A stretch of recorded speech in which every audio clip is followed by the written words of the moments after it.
Hi guys, and welcome to another video today. In today's video, I'm going to be ranking my top 5 mountains in Scotland. I did this list this time last year, but I've done around 100 Munros since then, so I thought it'd be interesting to see which ones are still in the top 5 and which new ones have made it up in there. So I'm going to keep it to strictly Munros at the moment, as that's what I'm focusing on. But I know that some of the finest mountains in Scotland are actually below Munro height, such as Stackpolly and Sullivan. I think this list might change a fair bit between now and this time next year, but I'll tell you more about that at the end of the video. Anyway, let's get into my top 5 mountains in Scotland. So in at the number 5 spot, I've got the Ballachulish Horseshoe via the Schoolhouse Ridge. This is 2 Munros set just outside the village of Ballachulish, and I'll show you some of the footage from that day, as it was a fantastic day out. As I mentioned, this hike begins in Ballachulish, and from the get-go you can see the Schoolhouse Ridge, which does look pretty scary from down below. It wasn't long before I started to gain some height, and you can see the view to Glencoe behind start to open up, and I knew this was going to be a fantastic day. It was then on to the Schoolhouse Ridge. I was pretty nervous after seeing it from down below, but I actually really enjoyed it. This ridge, it's a constant gradient most of the way up, and any difficulties can mainly be bypassed if you want.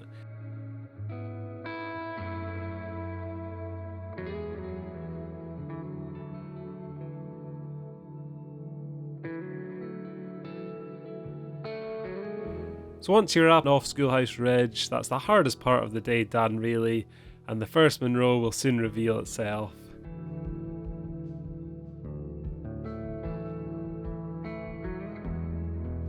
The effort for the pull up this Munro is quickly rewarded, however, as the view in every direction is pretty spectacular.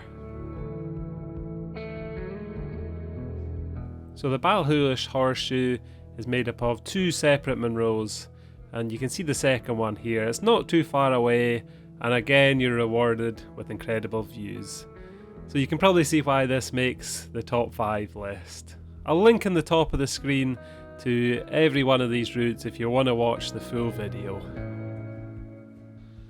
And in at the number 4 spot we have one returning from last year, and it's Ben Alligin and the Horns of Alligin. Torridon is a very special place, as most of you will know that have been there, and this one is still hard to top, and that's why it's in my top 5. So I'll show you a short clip of that hike from last year. So Ben Alligin is located in Torridon in the northwest Highlands of Scotland, and as with most of the mountains in Torridon, you're pretty much just straight uphill from the car park. So it is a pretty long slog to the top of the first Munro, but you know that once you get to the top of there, you're going to be rewarded with these fantastic views.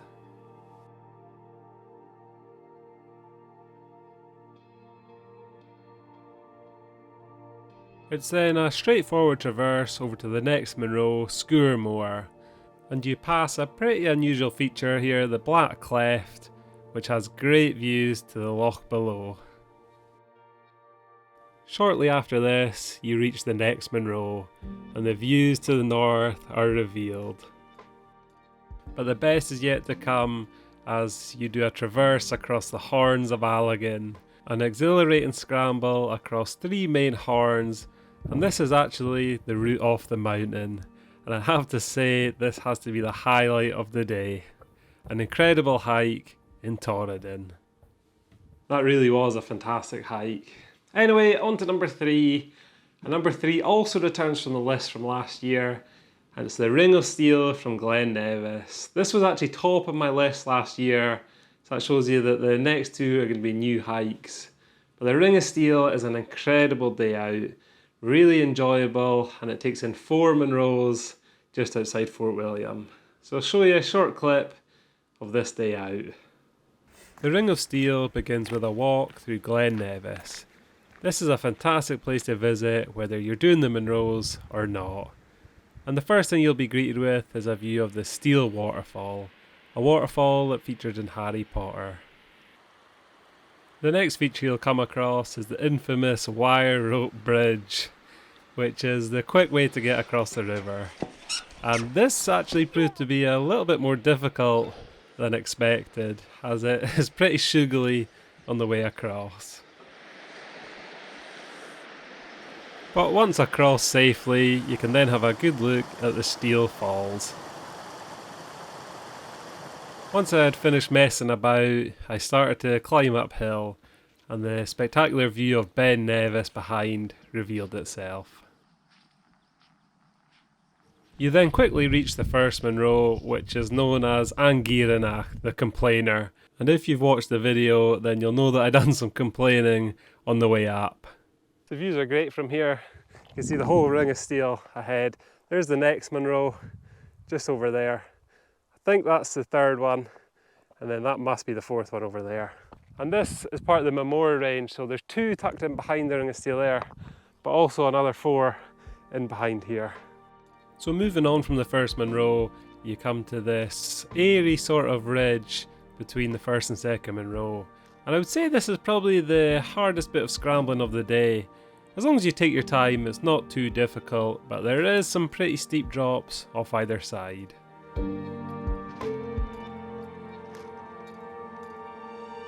There's just something special about the Ring of Steall. The mountains in this area are fantastic. The ridge walking is just difficult enough to be enjoyable, but yeah, it's a pretty difficult day at 10 miles, as there's a lot of ascent and descent in between the Munros. To finish off your day on the Ring of Steall, you get to traverse the Devil's Ridge, which actually sounds a lot worse than it is.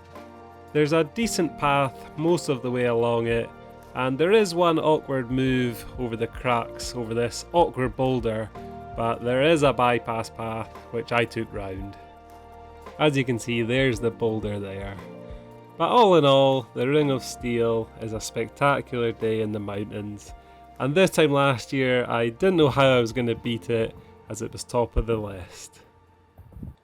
So we're getting close to that number 1 spot now, and in at number 2 is my introduction to Glencoe. I still can't believe I chose this as my first hike in that area, but it's the Aonach Eagach Ridge. I was absolutely terrified before this day started, but I had taken my friend James with me as he's more experienced than me. But once we got up on that ridge, it was terrifying scrambling over the pinnacles, but also strangely really enjoyable. We had fantastic conditions up there, and it was almost the perfect day out. So I'll show you some highlights of the Aonach Eagach Ridge. As I mentioned, the Aonach Eagach Ridge is situated in Glencoe, and it's famed as the narrowest ridge on the mainland. The ridge consists of 2 Munros with about 3 kilometres of sustained scrambling in between. Now, it is worth mentioning that this is not for beginners, and if you have any doubts about your abilities on this ridge, then it's best to hire a guide. So the ridge begins with this down climb down Aonach, and this is a good introduction to what's ahead. So behind me you can see the ridge, and the views have been incredible so far, with stunning views over Glencoe and back to Ben Nevis. We picked the perfect day for this today. The ridge continues from here with a series of chimneys and pinnacles and just general grade 2 to 3 scrambling. It is very exposed in sections, so care has to be taken, but at the same time it's really enjoyable.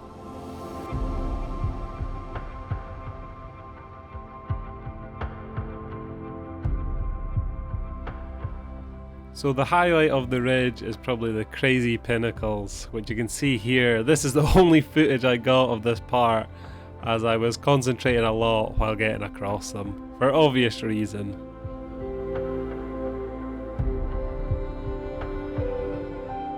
So it does take quite a while to get across this ridge, as you have to take care and also take in the views across Glencoe. But all in all, it was a 10 out of 10 day, the first 10 out of 10 that I've had on my Munro journey so far.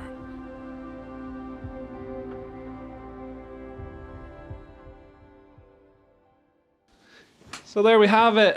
It's just about time to reveal my #1 mountain in Scotland. This one for me is going to be pretty hard to beat. I think there's only a select few mountains in Scotland that might do it. But we're going back to Torridon for this one, and it's the mighty Liathach, or Liathach, or Liathach. I'm still not sure how to pronounce this one, but it doesn't matter, as I think this might be the finest mountain in Scotland.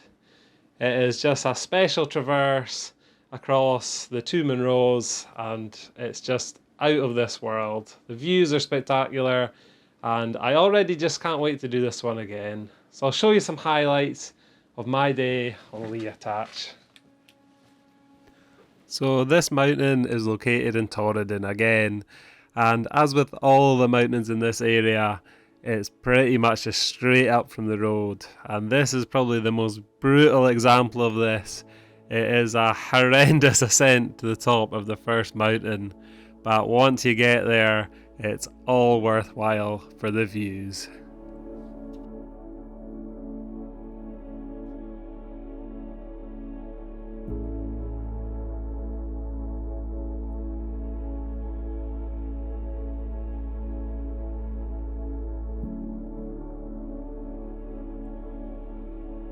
I would say that this is nearly the perfect day you can have on a mountain. It's just 360 views all day long with scrambling and ridge walking, and yeah, it's pretty much just perfect. However, one of the highlights of the day is probably going over the infamous pinnacles. Now, I did make a bit of a mistake on this day, and instead of going over the top of them, I chose the bypass path.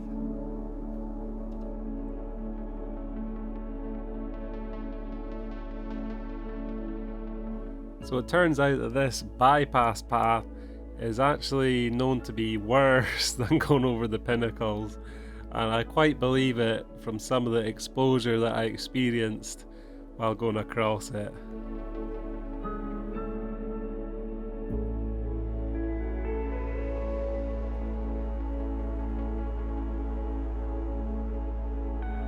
This did make for a very memorable experience, as this ledge is only a couple of feet wide in some points, and sometimes you can actually see the road between your feet below.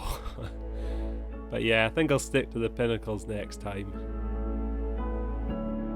So that's me just past the pinnacles, and I'm not afraid to say that I used the bypass. But the views from here are still stunning. What a place.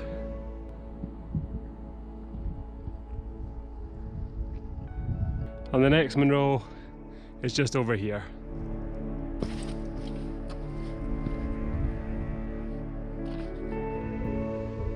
Munro 121.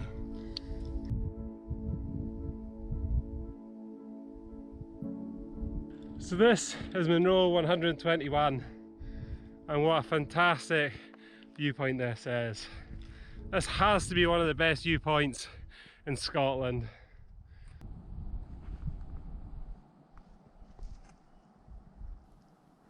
So you can probably see why this rates as my favourite mountain in Scotland so far. It really is a special place. But as with Aonach Eagach Ridge, there is some difficulties, so if you're not sure of your scrambling ability, then please hire a guide or go with someone more experienced. That's it then guys, that's my top 5 mountains in Scotland. So let me know in the comments if you agree or disagree with my list. And let me know your top 5 as well. I'll put a link to all 5 routes in the description below. So I do have a bit of news about next year. It'll be interesting to see how this list will change between now and then, as in May or June I'm going to be doing all the Munros in Skye, which, as you know, will include all of the Munros on the Coolin Ridge and the Inpin. So it's safe to say that I'm pretty nervous about this, but also really excited. I've also got a guided day out in January to February time when the snow comes, and you'll get to see that in the coming months. Again, I'm slightly nervous about that one, but I think it will be fantastic. So thanks for watching, and hopefully you'll join me for some more Munros in the next one.